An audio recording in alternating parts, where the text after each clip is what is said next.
Jen and I are on our way today back up the east coast of Scotland. We are heading to a place called Dunnottar Castle. Dunnottar Castle.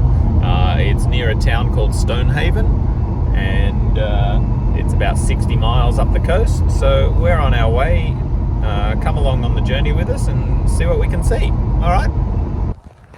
Well, it's a beautiful sunny day and there's hardly any clouds in the sky here, and we've just arrived at Dunnottar Castle, and we're going to head on down and have a look. We've just parked the car in the car park and grabbed our cameras and drone and stuff, and we're heading on down. You can see down in the distance is Dunnottar Castle. It's on a small island off the coast. Not quite sure exactly how that is yet, but we'll find out as we get closer. Let's go and check it out. You can see it on the hill over there. We're just walking down a path to a viewing point that goes over a little bridge and over a waterfall just here. The waterfall runs down into the cliff. It's quite steep apparently. Oh yeah, there you go. There's the waterfall and the cliff, and it runs all down into the valley. We'll head up the other side here and see what we can see. Look at that cracking view of the ocean just there and the coastline. That's fantastic.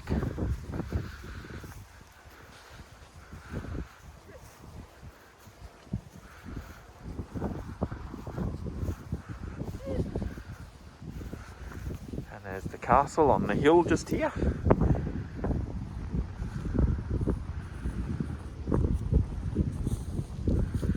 It's very cool. Very, very cool.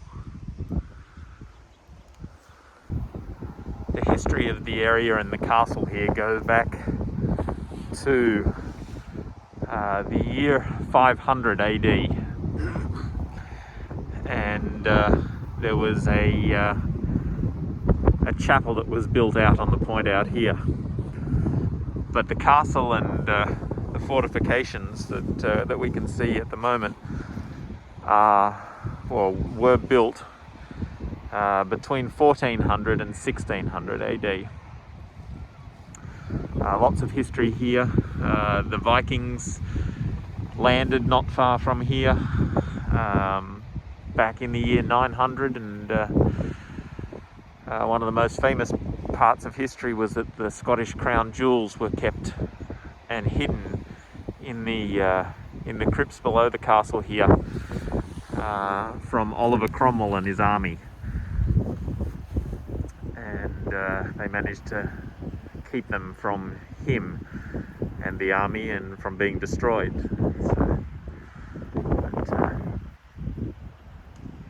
Yeah, it's a really interesting spot. I was hoping to fly my drone out around there, but there are signs saying that you can't fly it during opening hours, which is a real pain in the butt. So, oh well, I guess there's nothing that I can do about that.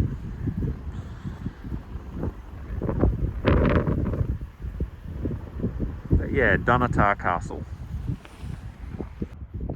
Just walked around to one of the far points to see it from a slightly different angle. You can see it here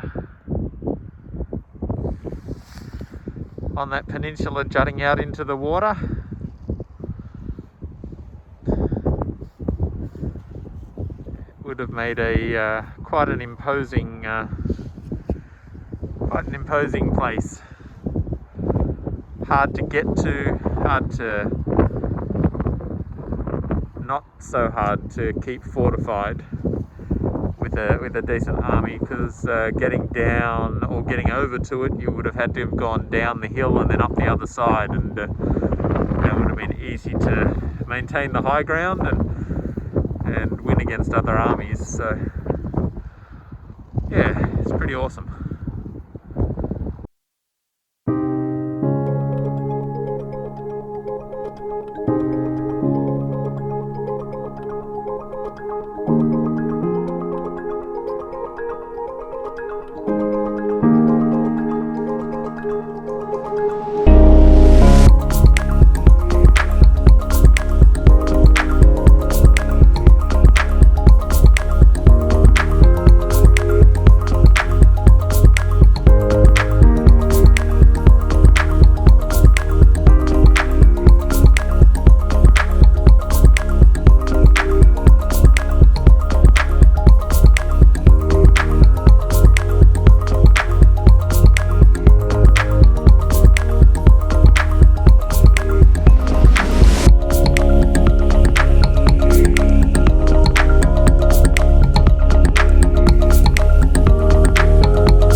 We just stopped here on our walk because sheep in a paddock with the ocean behind them. How cool! You can see the sheepies over there.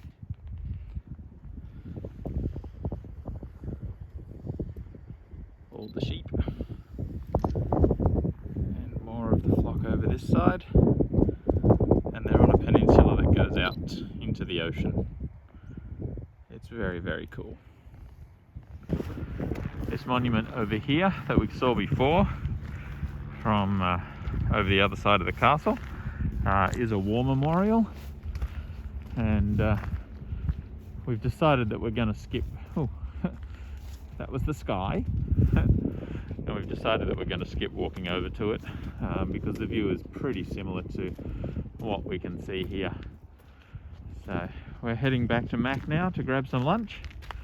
Well, we're on our way home now. We've finished at Dunnottar Castle and we're heading back home. We've got 50 miles to go, and that's enough from us for today.